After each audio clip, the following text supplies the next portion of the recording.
So the first thing I want to ask you about participating in Jesus Christ Superstar is that Ted Neeley, who originally sang the role of Jesus Christ on the concept album and then also appeared on Broadway and in the film, said in an interview that the part he would most want to do apart from Jesus Christ was Pontius Pilate because he's the only character that has a beginning, middle, and end.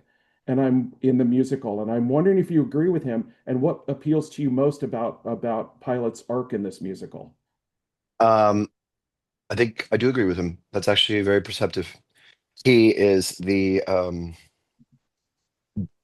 they are the only roles that have dialogue in terms of question and answers. What do you want? Why do you want it?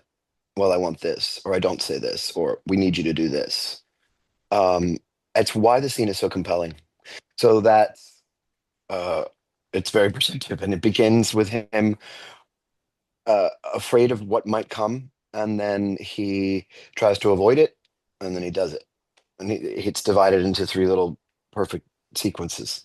Um, Part of the reason I was drawn to doing this one is one for the fun of it, and two, every time I've seen Superstar, the pilot scene is a scene I always remember. Like I remember the people who played it. I remember either how they did it or what I heard. It's a standout, fun, rock and roll moment. But it's also just really cool to visit this music and do it, particularly with this cast. Well, you said that it's fun to do, but these Hollywood Bowl, weekend musicals that they have every summer are notoriously challenged by time, and resources, and it feels like it's in the tradition of let's put on a show. I mean, I've had Adam Shankman tell me in an interview when he was doing a show that he was about ready to cry and give up directing because it was just so damn difficult. So what is the joy to be found in so short a rehearsal process? And so, a shorter rehearsal process. Yeah. I'm glad you're asking that because I can't speak about the bowl. I've never performed there, and that's also one of the reasons that I wanted to do this because I saw things there when I was a kid, and I just thought, oh, cool to get to be there. So I have no sense of what that's going to be like, but I think there has been a tendency of late, and particularly even in New York, we have this problem where shows get thrown up on their feet in about 2 weeks in the sort of encores model, and sometimes it's extraordinary, and sometimes it's a mess. And I don't think that's a way to make theater at all, overall. I don't think you can create anything with real depth and substance in 2 weeks. But what is interesting about putting something like this together and these sort of one-off explosive things over a weekend is that you get back to the basics of the one. I said fun, and I mean it. It is very easy in this career, particularly as you become more and more successful, to lose sight of any enjoyment in what you are actually making. The joy of saying, wow, listen to that band. Wow, look at that actor. Listen to that audience.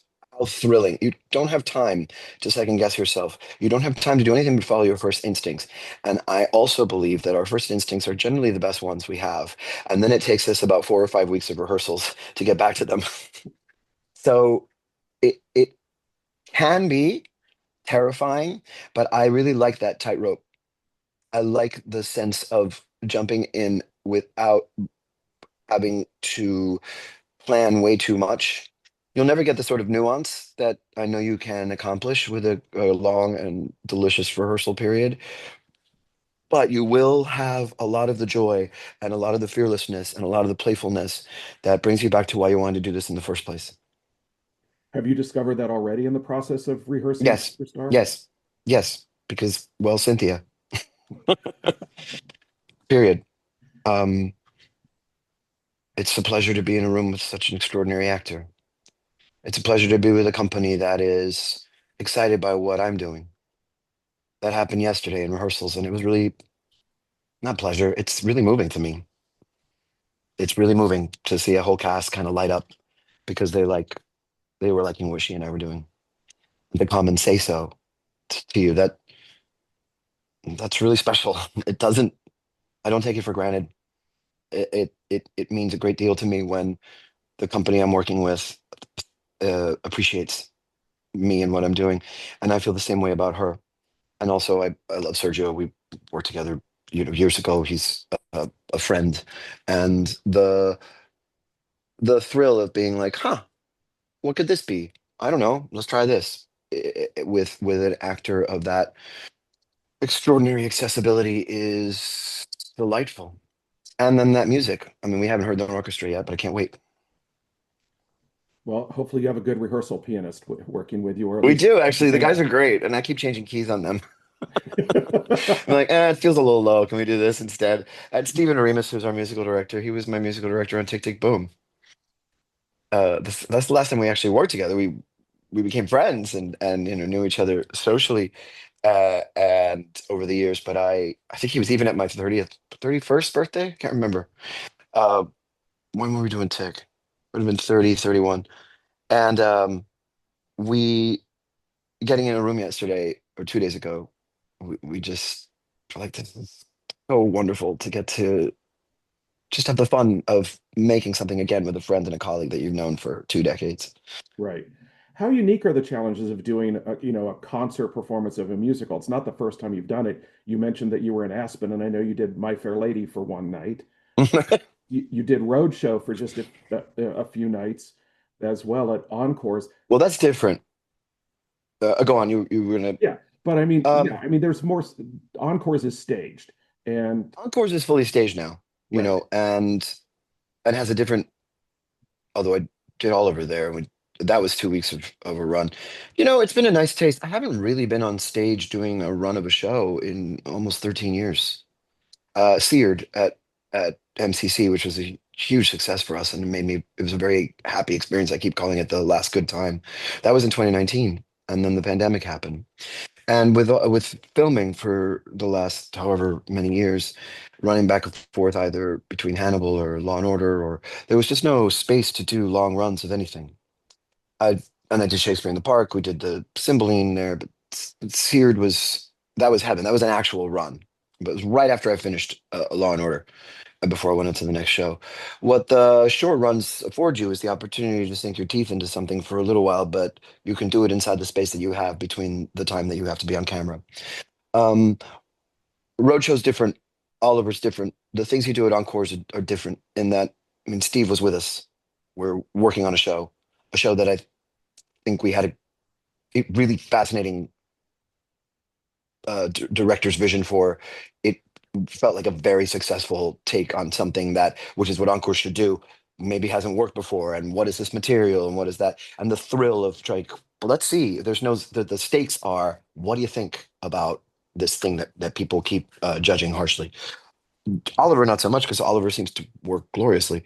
Um, Doing My Fair Lady in Aspen was, I never get asked to play parts like that. I get asked to do this. I get asked to do rock or pop or I it's one of my favorite musicals. And so the opportunity to do Henry Higgins with a 65-piece orchestra seemed like a lot of fun. Why not? What else was I doing? It's July. I'll be on vacation in a week. So what else was I going to do? Did that for the same reason, for the joy of it, for the opportunity to just sort of see what you could find in the Shaw play or the Lerner and Lowe score and kind of whet your experience on what maybe something I'll do again. Maybe it's something I don't want to do again, but just sort of to live in it for a little bit can be delightful. And I think that things are not really quite as serious as we tend to make them as actors, and things are not quite as nameable either as we try to to, to be with them. We try to be ferociously articulate about the importance of what we're doing, and actually, I think some things are just about a feeling and about the jumping into an experience and just seeing where it takes you and having had it for a moment. Better to do that than to not have had it at all. What is the feeling Superstar is giving you at this point? It's too soon to say. Really too soon to say. All right, fair I enough. went I went to I was raised Catholic and I went to a Jesuit high school and I've traveled in Israel and I have always loved Angela Weber's and Tim's work, and I did Evita, the 20th anniversary tour of Evita that played here at the Pantages when I was like 28 years old. And there is a sense of full circle in getting to do their work again. There's a sense of visiting something that is fundamental about how I was raised and who I am and what those things bring up about faith and about your place in a story that is a huge human story that we keep retelling and what that faith represents to millions of people. What do you believe? What don't you believe? Those feelings come up. So there's a sense of gratitude, a sense of circularity, a sense of awe, and then of course a sense of panic that I'll probably blow it and and not have any idea how to do it, and then it'll be done, but it'll be over quickly. Well, how do you approach a character like Pontius Pilate, who seems to be defined solely for the act of ordering the execution of Jesus Christ? I mean, You find the opposite thing. there's more to him than that, right? You have to find the opposite. You have to look for the you have to look for the side of the character that you can find one quality and then you find the exact opposite of that quality. And you just keep doing that like unpeeling an onion of layers and layers of humanity inside someone who is seen as a monster. I've always been a big subscriber to the Katsunkati's version of the Passion, the idea of the last temptation of Christ, that the sacrifice is so much more enormous than we can imagine. Even if he was just a man, the sacrifice is just so gigantic that the concept of God is created by man, and that we are desperate for these stories that we tell about ourselves to give our lives meaning, and that anything that can redeem us, save us, give immortality and the possibility of immortality to the human soul is something that we keep exploring millennia and millennia and millennia, and that Pilate is one of the cogs in that story. That there must be a betrayer in Judas, and there must be an executioner, or there is a priest, so to speak, or there is no sacrifice. Whatever you believe, so that all is fascinating, and that's what the story takes care of itself. What is important then to do is to see if you can find any shred of the man inside that kind of myth. And I may not succeed, but in how I prepare is one, responding in the room to everything, but two, um, I don't know, seeing what I can sort of scrounge up, books that might have been written about him, or things that variations on the story over centuries and centuries that might take a different perspective on who he is, and maybe something will spark for me for a second, and I think, oh, that might be a color to show. It all goes by so quickly in the story, but I always think it's really important to find the opposite of the thing that defines a character for obviously on the page. You may not be able to use it, but we are not one thing. Right. And if that and I think that Andrew Lloyd Webber and Tim um do try to convey some fracture in him, even in the midst of his sadism. I think they do that with all the characters in this musical. Hmm. I mean, I think that's why it works, is because it's not it doesn't toe the line. It actually sort of breaks open all those lines and forces you to figure out as an audience member what you believe from what they presented to you. Yes, yes. I mean, the Catholic school kid in me knows that my family would be horrified at the thought of my doing Jesus Christ Superstar years ago. But but I actually think this show is much more compassionate than people give it credit for. Um, it's not a it's not a sincere piece of theater. It's a piece of theater that is both iconoclastic, a little bit revolutionary, quite a lot of fun, and a lot dangerous. The There's a reason they became what they became. It's not, they were, I don't know what they were trying to do. I can't speak for that, but I know that there was some sense of dragging the musical screaming into the 1970s, and to the culture that they were part of, that they wanted to accomplish, and they went for it in the most controversial way they could. Well, speaking of controversy, this is a musical that has notoriously been castigated by religious organizations and their followers, for its depiction of Jesus Christ. Now that we're living in an America that seems to want to go in reverse and go back in time, how do you think this production of Superstar will be greeted, and what does it have to say about our world in 2025?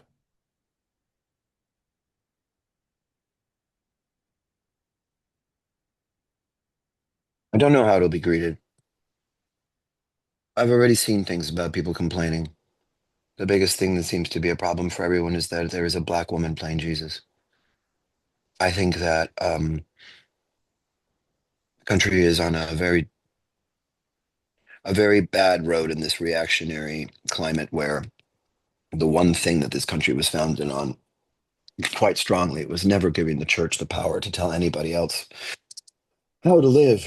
And we seem to be backtracking viciously in this climate right now. I've always heard that you can count on a fundamentalist to get the Bible fundamentally wrong. Those stories are not about they're not about retribution, and they're not about exclusivity.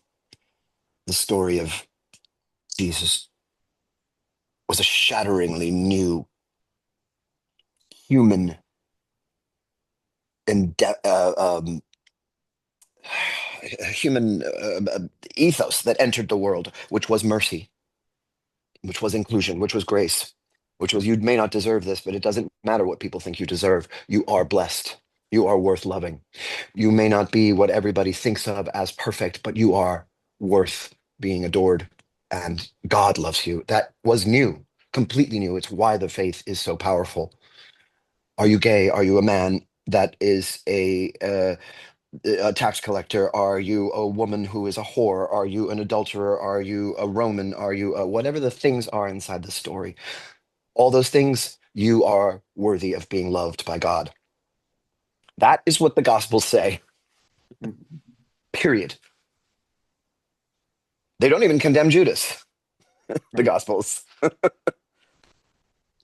They just say, he came here to tell us the least of us will be the most. And so I hope that that is something that people hear, because we must now. We are in a truly lousy time for what I think are the fundamental qualities and tenets that this country uh, represents in the world, not just for us, but for what it means, what the idea of America is. I'm the son of Cubans. To come to this country and to rebuild their lives and to feel welcome in a place like this is essential. I hope that that is what the compassion and mercy of what this story is about is something that people will respond to. And I hope too that in having someone like Cynthia play Jesus, you go back to the basics of seeing someone who was, Jesus was also an outsider, also somehow strange, other, just like me, just like you, just like not the ideal, the unexpected, the man from Nazareth, the small, unexpected thing that showed up and said, just simply love each other. And as she conveys that, because in her very presence, there is grace. And I hope that that will be something that people take away. Well, I need to ask you about some other shows that you've been involved with, just because I'm curious. Most of them I've seen. One show that I desperately wish I had seen, I have not, but we'll get to that in a second. Leap of Faith was your last musical on Broadway Mhm. in a proper run. That was 2012. What are the chances that Galileo will find you on Broadway? They seem good. I have, they seem very good. That's what I will say. And very possibly soon-ish. Not this year, but very soon. So there's a lot of good movement on that. So It's been a long time. Galileo was a lot of fun, and the experience at Berkeley was great. What a great audience that I was Berkeley going to rep say, and the has. audience went apeshit for it. Oh my, yeah, it was fantastic. It's a good, it's, I'm in my religious phase right now, I guess. I'm doing shows where the church fights people, or, in this case, the high priests. That show really has something to say to the moment. So it's very possible that, yeah, I can't say more, not because I'm being coy, but because I don't have any real confirmation yet. Just a lot of like good stuff about it coming up. Well, and also I know that there are things you are allowed to say and things you are not allowed to say. Hmm. So, you know, that's part of the equation too. That's the dance you do in a conversation like this. Hmm. So I'm fully aware of that. The first musical I saw as a teenager was A Chorus Line. The first musical that made a huge impact on me was Sweeney Todd, and that's where I found musical theater religion. Um, and knowing, your lengthy relationship with Sondheim's material, I would be remiss in not asking you a couple things about that. But since we brought up Roadshow, do you think Roadshow, vis-a-vis this Encore's version, is going to move the needle on how Roadshow will be perceived, since so many of Sondheim shows seem to be embraced long after their original productions? Yes, I do. I think Roadshow is a great show. I think he wrote a fantastic classic Sondheim anti-hero in Wilson. I think that those three shows, Pacific Overtures, Assassins, and Roadshow, are a fascinating trilogy that looks at the American dream in the concept of America in three very different ways. And that's John Weidman's interest, and he and Steve, I think, are always ahead of their time. And yes, I do feel that about the show. We have talked about whether that production can have a little bit further life. If I don't know that that'll necessarily happen. But we have Brandon and I have talked about it, and we talked about it with John, and so there has been some conversation, but it's really not so much about us as it is about, I think, underestimate Stephen Sondheim at your peril, because it has been proven over and over and over again that he knows better than we do, and it's so far ahead of the curve. I completely agree. So Uh, yes. yeah. I saw your evening of Sondheim material at Cal State Northridge in 20, No, which I thought was a remarkable show, but I can't see any record of it having been done anywhere else. I Um, don't enjoy doing concerts. I had been asked to do that. It was right after Leap of Faith. I find it very hard to I found it very hard to put together. And then I just started working on television as a respite from the stage work. Leap of Faith was a real heartbreaker, and I needed a break. And slowly found my way back into the theater some years later. We did Leap of Faith here at the Amundsen.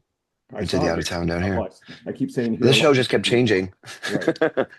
Right. What we did on Broadway had nothing to do with what we did here. The show just kept changing, and I felt like it was I really needed to step away. So that concert I was asked to do, my musical director Mary Mitchell and I have only recently begun to discuss whether it might be fun to revisit that and do some concerts. I just don't enjoy doing them. If I much prefer playing a role. And musicals are really hard, so plays are even easier to, to think about getting into. But I much prefer the concert experience is very vulnerable. And if I can find the fun in that, maybe I'll end up doing that. It's funny that you bring it up because we have actually, no lie, been discussing it in the last few months about revisiting it. I have to say, as an audience member, seeing you on stage in that concert, or seeing you in The Homecoming, or seeing you in Speed the Plow, or seeing you in any of the other shows you've done, I get no sense that any part of it is more or less uncomfortable for you. Ah, well, the acting in the plays is always delightful. I think, as I said, I think I said about concerts that they are vulnerable. They are. It's about the relationship with an audience as yourself, and figuring out what you mean to say with music is I find it challenging. I mean, I love going to a concert of some great artists that I really admire and listening to their work and what they've sung and whether it's pop or rock or jazz or whatever. But I find that when you're inside this kind of musical theater idiom, I don't know what I'm doing up there. And particularly with Sondheim's work, I feel like why take it out of the shows? To prove that it can exist outside the shows and be just as affecting. The songs are beautiful, but for me, I feel like they're tied so deeply to the story and the character that I have a hard time receiving them. Right. You've said that singing "Being Alive" is a song that is so deeply associated with you that it becomes an impossible thing to live up to. I saw the John Doyle production of Company 3 times Mm, because I was so incredibly moved, and mostly by your performance of "Being Alive," because I always sat on the keyboard side of the house. mm. And the first time I saw you as Bobby, and the trembling of your hands before you started playing that song, like it just resonated so powerfully to me about Bobby's trepidation, about finally expressing himself and what he wants and what he needs. What was the process like of putting that moment together?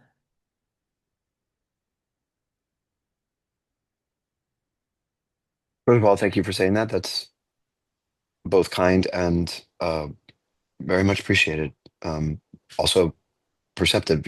You're right on the point that we're trying to aim for. The process of putting company together, it was or putting that moment together. We discovered that moment in phases. Steve had notoriously said for years that he thought Being Alive was not a good ending for the show. So John and I, in our arrogance, were at our very first meeting. We were like, well, then we better earn that number. One of the things that I think helped was John's concept. The actor musician thing in his hands can be fascinating. And in particular, in company, it turned out to be really revealing because he is accompanied but cannot accompany himself. He is part of a company but cannot play for himself. He needs to learn to play for himself, etc. And so we knew that if what Bobby is essentially someone who needs to grow up, needs to walk away from his parents, needs to walk away his any number of metaphors you can impose on it, and trying to earn what that moment is. Um, that we knew the whole show needed to build to that, and John used the musicians as an extension of what really is happening in the show. It all takes place in his mind. Every minute on that stage isn't really happening. They are all part of him. They're in his head. Everything is from his point of view in John's production, and everything is distilled to its most basic elements. We worked on it for 6 weeks in Cincinnati. We were not necessarily planning on a Broadway run. Things just sort of dovetailed quickly. And particularly because of Steve's reaction to the first night there. Um, we knew that ultimately, in that concept, if it's all from his head and they are all in his head and it is all from his point of view, and you have to earn that song and they play for him, then we knew that he had to learn to play for himself. And at first, we weren't sure which piece he should start to play. Now it seems like, of course, but we were like, maybe it's Marry Me a Little, maybe it's, we don't know what we were thinking. I learned a whole bunch. And of course, it had to be Being Alive. And actually, what's on Broadway was rewritten by Steve for me because when we did it in Cincinnati, I was such a nervous wreck about playing the piano in front of him at our first performance that my hands kept sliding off the keys. And he said, Ralph, listen, can you, when you play Being, can you look up when you play Being Alive? Because I was like this. And I said, no, I can either sing it or I can play it or maybe act it, but I can't look up. I can't. I can't do anything else. Something's got to give, Steve. And I was just so, the tentativeness and the fear was true because I was scared. And that stayed with us throughout the run. But when we got to New York, he goes, well, now it's all fucked up because now you're good at it. It's like you play the piano really well. So I'm just going to rewrite it if that's okay with you. And I was like, oh, yeah, sure. That sounds fine. And of course, inside I'm like, oh my God. So everything you're hearing, the tentativeness in the music, at least, uh, was Steve. He recreated the emotional moment that we found, earlier in the year. And then it is also John Doyle, who I think is one of the greatest directors I've ever worked with, knowing how to hold me back and knowing how to. We did not do that song very much. We stayed far away from it. We also needed to earn it as a company, and so little by little, it was not introduced until almost the fifth or sixth week of rehearsals. It's a very precious thing when something wonderful happens with a song like that because we've all heard it 1,000 times. And I always say that the reason I can't, it's monumental. It's like standing on the edge of the Grand Canyon. It really is because you're kind of in a sea that also contains, Dean Jones and Larry Kurt and Rich and Steve and Hal and Michael Bennett but also that, and I've said that about the show before, but or I don't know, Barbara Streisand in my case, like the Broadway album or something. I there's that to it, but also it takes 2.5 hours and 14 people to get you there. It's not a song you do, at least in our production. It wasn't a song I did alone. Right. Well, it'll to my dying day, I will forever remember that. Thank you. And Thank to you. my dying day, I will always regret never seeing Taboo. I have become such a Ah, fan of that that was such a musical. good one. And then, God, they hated us.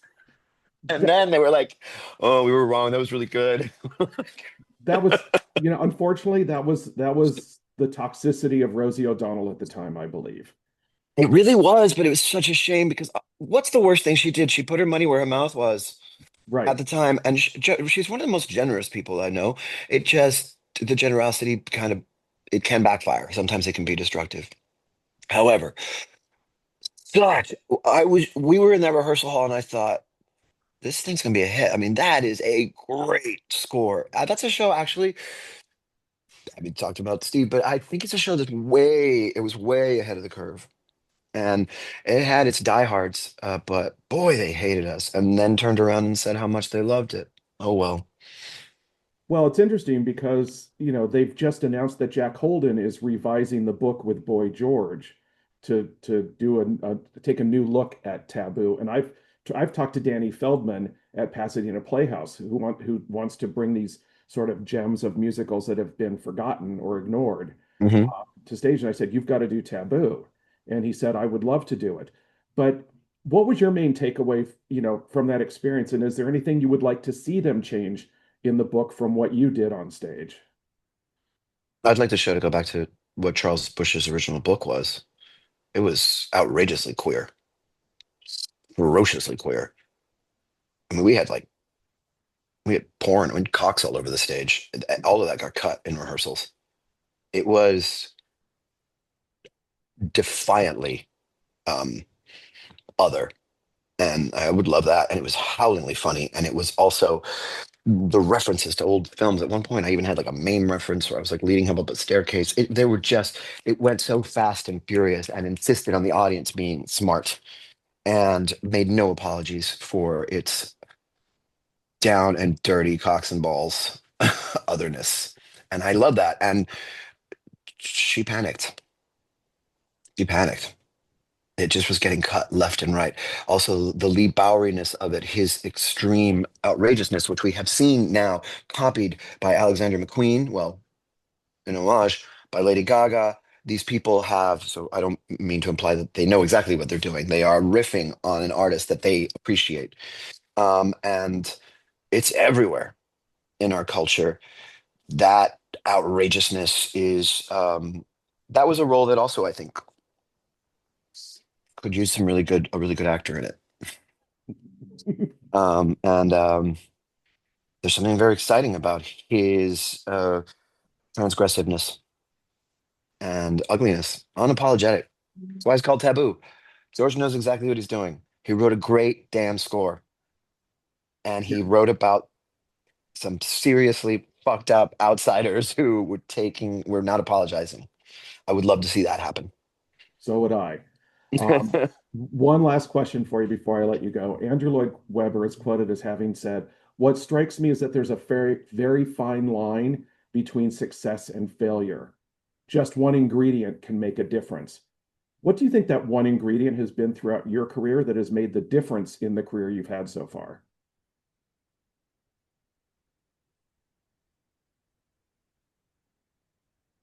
Hmm.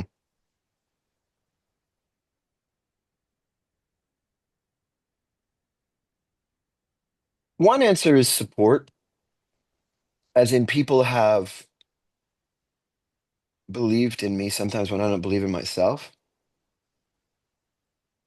and helped me to continue. So that's one answer.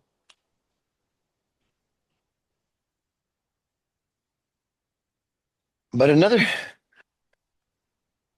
I'd say another ingredient is that I just don't know any better.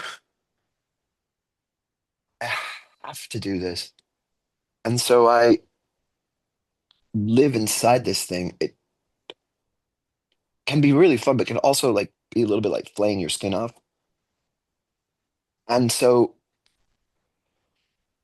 maybe part of it is that the flaying of the skin, that's the I must. And so that must, the going inside of things maybe has drawn people to my work. Maybe they see the cost, or maybe they see the some aspect of themselves in it that I just have tried to dig into, whether I'm successful at it or not. I'm not.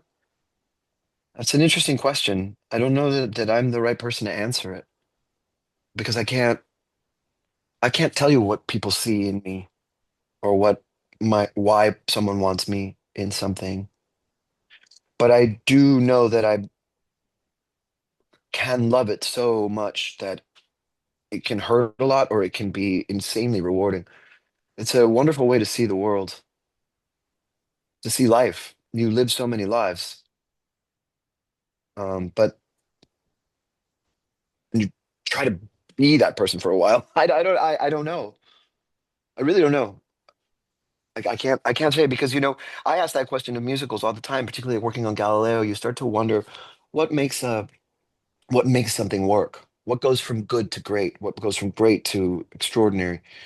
I couldn't tell you in a million years. I could tell you all the ways that something is bad,